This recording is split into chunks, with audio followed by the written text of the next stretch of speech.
Hi everyone, it's Jean, and I'm here with just a quick little project for Mixed Media Monday.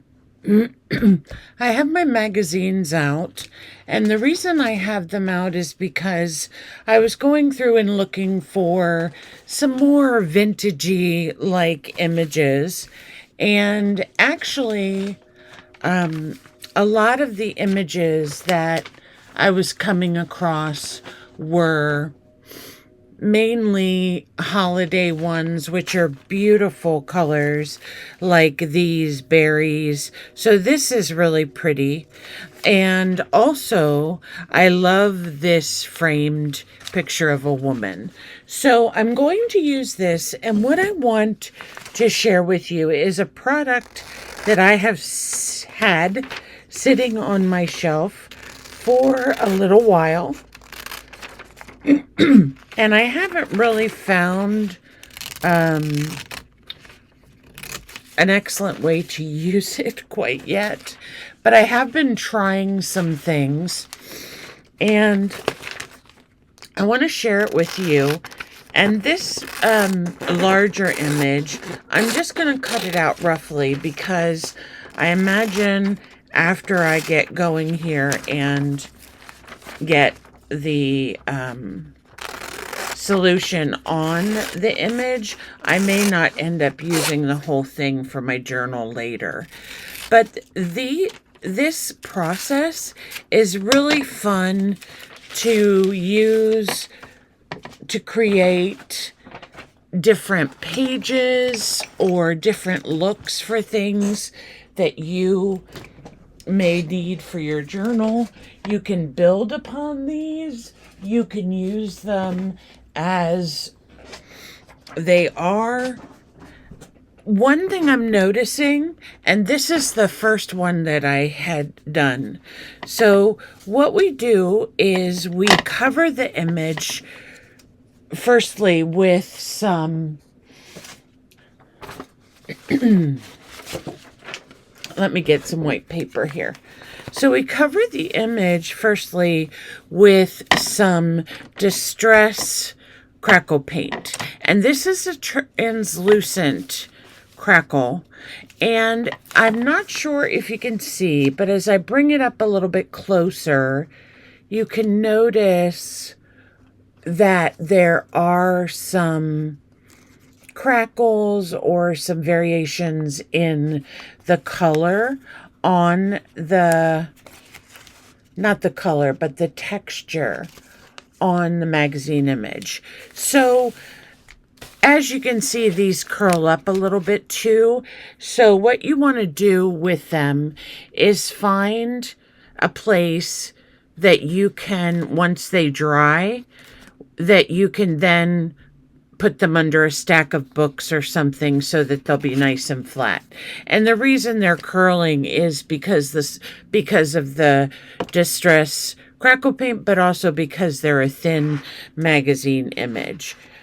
Here is another one that I did, and this was just a painting of a floral motif, and I used the crackle paint and I put a little bit of it's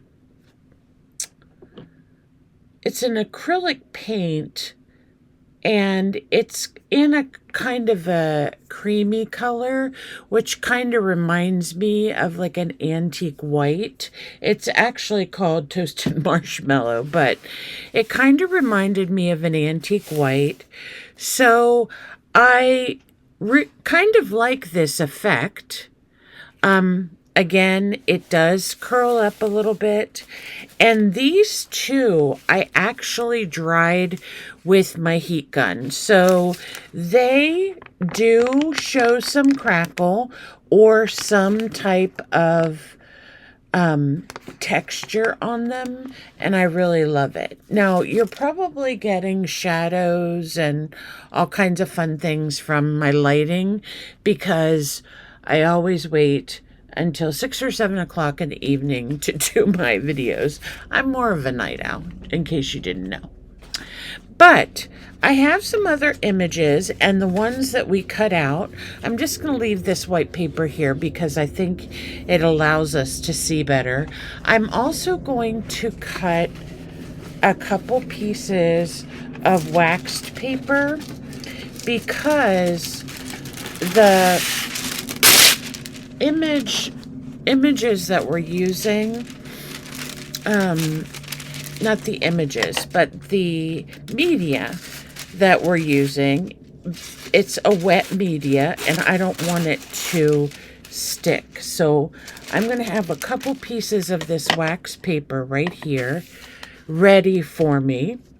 Here is one that I am letting air dry, and it's a black and white image, and I can already see some of the crackle effect. It has a bit of a sheen to it because it's translucent. It may be hard for you to see in this lighting, but I'll bring it up as high as I can. But it looks really cool on images that are artistic, if you will. So if you have any old books that have vintage black and whites in them, or if you have a book about paintings and it has some interesting paintings on it. Also, you can go to Pinterest and Pixabay and the coffee shops of different individuals, and you can print off pictures. The only thing that I haven't tried is, depending on what kind of ink your printer may have, whether that's going to bleed with this process or not. So these are all dry. This one we're going to do something with. And this antique one, I'm just going to leave it as it is for now. So let's take this picture of this vintage lady, and I'm going to, this is the Distressed Crackle paint, and it's translucent, and it says to use, apply paint to surface with a brush or palette knife and allow to dry. And then if you want to colorize it, you can tint it by mixing in paint, or you can use dye ink if you want to. You can use different things. So I'm using a brush for this. Let me just dry it off if I can find my paper towel real quick. And this, I love this project because it's another way for us to recycle and use magazine images, especially if you're not really somebody who, you know, sells their art, or you're just doing this to kind of experiment like I am. And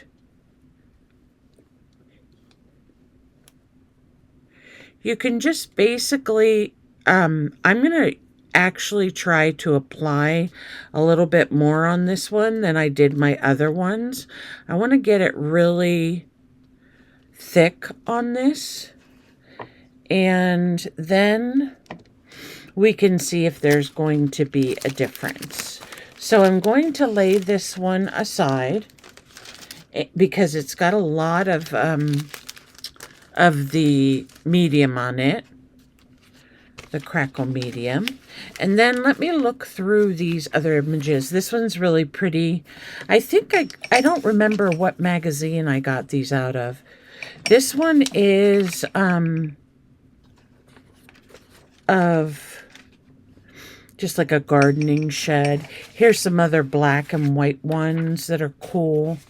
This is a really, really big family portrait. Let's see which one. Let me try this one right here. Now this one is of a kind of a wedding, I believe. It looks like. the end is bent here.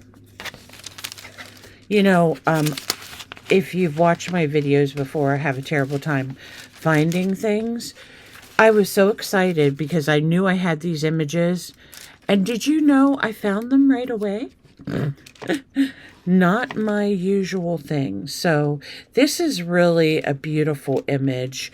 Just, there's a little boy playing on the floor, and the people are greeting the bride and the groom, and it's just really a pretty scene. So I'm going to put a generous amount of this crackle and see what happens. So let me lay this one over here, and let me hope it doesn't stick, because I did go over the edge a little bit. If it sticks, the worst case scenario is it'll have wax paper on the back. Okay, so that takes care of the two that we wanted to wax. Now, this one, on the one that I showed you initially, after it dried, let me find it again. Oh, wait a minute. Okay, this one's giving me a fit. Give me a second. I'm going to open this back up. It flopped over. Okay, I'm going to lay it in a different place so it won't do that. All right, so this was black and white. This one was, of course, a colored piece, but very, very faintly colored. So what I did is I took some of my lunar paste, which is also something that I've had for a little bit. I have used this before in some of my mixed media projects, but this one is the refined copper, and I use that to kind of go over some of the textured places to make it look more antique-y. So that's where you get that color from. So on this one, I actually want to try using a distressed ink that is called Vintage Photo. Thus, we're making vintage photos. And I want to see how this one kind of turns out with that. So let's take a look. I'm going to go, I try when I make things, paint things and do things to go in the same direction. However, when you're doing something like a crackle or something you want to get texture from, you can try going in different directions, see if that'll bring it out more. So let me just see what this does. It makes the paper very crispy, which I love that crispiness to it. And actually coloring it makes it look really quite interesting. Now, you will have to decide after you look at this whether you want to trim it down more. It would look really neat framed, and you can do other things with these as well. If you have some little frames or something like that, paper frames that you have in your stash. I think I have some Tim Holtz ones that might make these look good. So that is what I'm going to do with the tea stain. I am going to, however, just for the fun of it, take a tiny bit of this lunar paste. It's called Rosy Cheeks, and I'm just going to use it right here on the vase. And I don't want to use a whole lot. I just want to use enough to cover the vase. And hopefully what will happen is I will pick up some of that crackle on the vase. So that's how you can use other things to colorize what you're doing. I don't have a whole lot of these colors, but I like the lunar paste a lot. It does add a lot of shine and interest to your pieces. So it works really well with this crackle because the translucent, I don't know, I'm confused why they call it translucent. It should be called iridescent, well, or sheer, because it sure does have a sheer look to it. But you can see this is a really cute, it's a little puppy, and he's either designing the flowers or the flowers fell over because of the puppy. And so I've never seen anyone like make a flower arrangement on the floor. So I don't know what happened there. So that is what I'm going to put some of this just down on the bottom. Just down across the bottom so that maybe around the whole edge. Oops.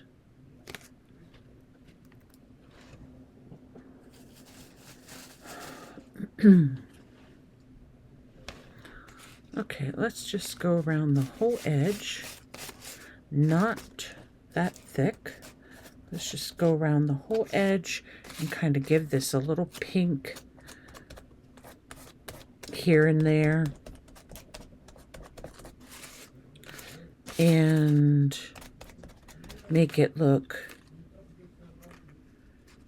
interesting. I love it. A tiny bit up here. And I have found that using my fingers is the best way to apply this. You can apply it with a brush or whatever you want to use. So there is the black and white one, and that's how you can color it up and make it look a little bit more interesting. So we have that one, and we have this guy, and then we have the vintagey one. Now the vintagey one, I'm thinking that we could probably take this a little bit further and add some of the vintage photo to it. So give me just a moment. Oops. And I will add some of that and see how that looks.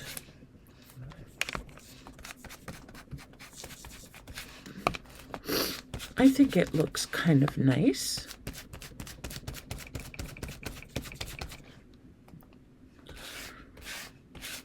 It does mask the floral arrangement a little bit, but I think it's a very cool design.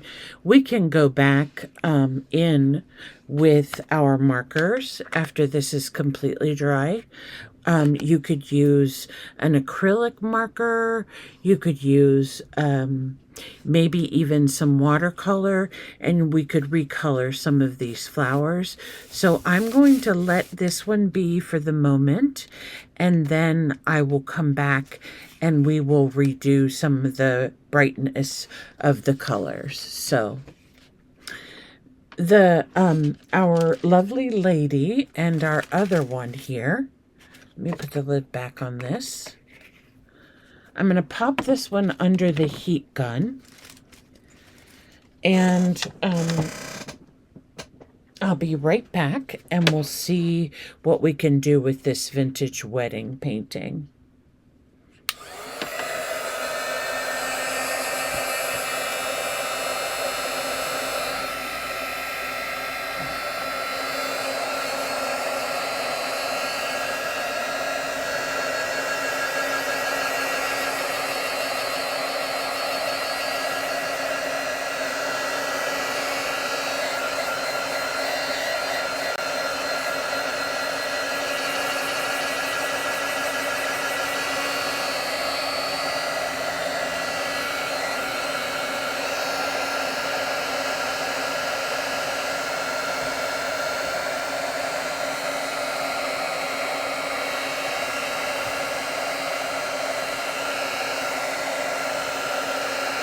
Now, as you can see, by me doing this, you can see the progression of the crackle. It's starting to crackle at the top where it's drier.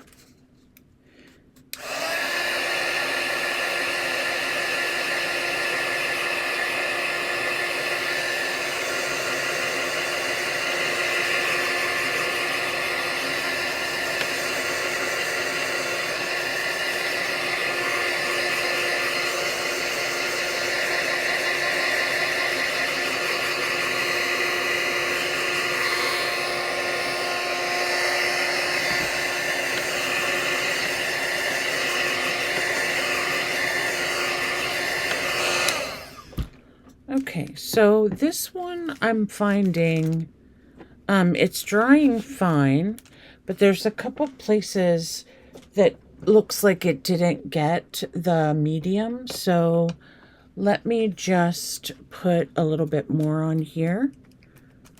And I'm going to go over top of some of what we already dried and see how that looks with the double layer. So I will leave this one to dry, and then I'm going to dry this one that we really put a thick layer on.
Okay, thank you so much for bearing with me through that.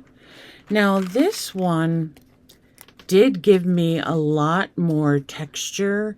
I can still see that there are some places that need to dry, but I think that a heavier hand with this medium will give you a more desirable look. Now, this poor woman probably doesn't like that I gave her wrinkles, but I'm sure she'll be okay. So we have a couple different styles here. We have one that is very opaque and gives a vintage look that we're going to go back and we're going to colorize some of these pieces with either some acrylics or some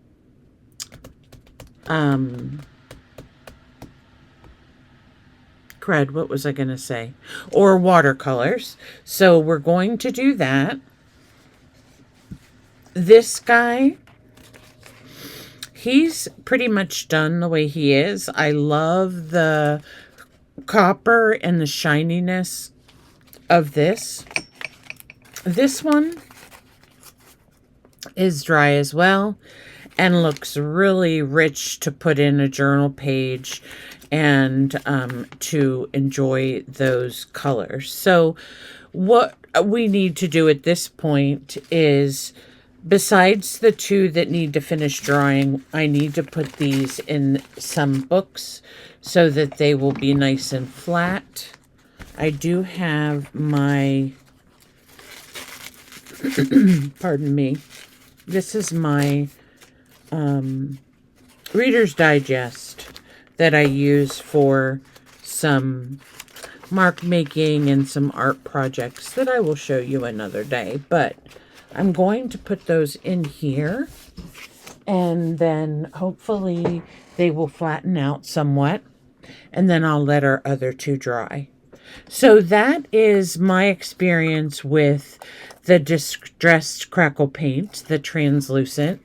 I'm liking it much better than the very first time I used it, and I think magazine images are probably one of the best ways to go, or something that's an already printed image in a book, because the ink will not smear that way. So now, pardon me, my previous video that I had brought out for you talks about a challenge, a collaboration that I am doing for 2025. And that starts on January 1st, which is coming right around the corner. And I decided to create basically a list of some items that could be used or considered as tradable pieces of art, or artist trading cards. So the hashtag is artist trading card fun, and I have a list of 32 options, one for each week, starting January 1st. So that means there will be one this weekend. And everything that I have listed, just as a clarification, and I'll give you an example. So number 10 is a flag. And if you recall the banners that you could get, and they might have little flags on them like this, or a bunting, they call them. So you can use a shape of a flag, still within the 2.5 by 3.5 size, which is ATC size, and you can create or even make a whole banner if you want to. So what I'm going to do for those types of things, I will be putting some templates in my coffee shop. I haven't had a chance to do that yet, but I will be soon. So the playing card is the very first one, and that's because we only have a few days left in this week, and that's a really easy one for anyone to create. If you do not have time to do a video for each week, just do a short. You do not have to do a full-fledged video explaining every process. Not a problem at all. I will be doing a video each week. I haven't decided what day. Probably Wednesdays. And I will be explaining each of the ones that are assigned for that week in more detail. And I will do that early so that you all can have the opportunity to check out the sizes and the requirements. So a Twinchy, of course, is not going to be 2.5 by 3.5. It's going to be a 2 by 2, correct? And an Inchy is going to be a 2 by 2. And a button card, if you've ever purchased buttons from a store on a button card, I have one here that I copied. And the size of a button card, oh, where did my ruler go? Okay, let me see. The size is about 2.25 by 3.5. So it's almost the size of an artist trading card. So what you would do is you would create your button card. You don't have to necessarily put a button on it, but we need to have it be the size of a standard button card. Over here, I have a clothing price tag. So if you get a price tag from, let's say you bought something at, I don't know if I have any of those in here, but if you bought something like, say, at Walmart or at JCPenney, and you take the tag off of it, you can save that, and then you could just cover it with your papers, and then you'll have your price tag. I have tons of price tags, but I don't have them handy. So that's another thing that I want to specify, are everything within this list that is able to maintain the size of 2.5 by 3.5 should. Anything else that is an unusual size, like a flash card is going to be a specific size, a bingo card is going to be a specific size, recipe cards are normally a specific size.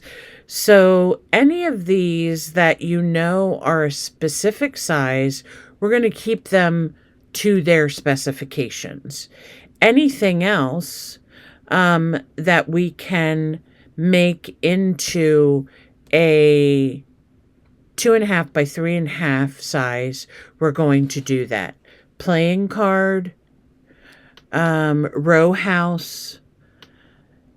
We're going to do the hearts within that size, the hexagon within that size. Let's see, the arch within that size. Paint chip, we might be able to get in that size.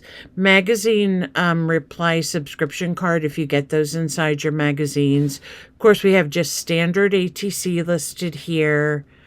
The triptych is within that size. Arch with panels is in that size. So we have a lot of things that are going to stay within the 2.5 by 3.5 size.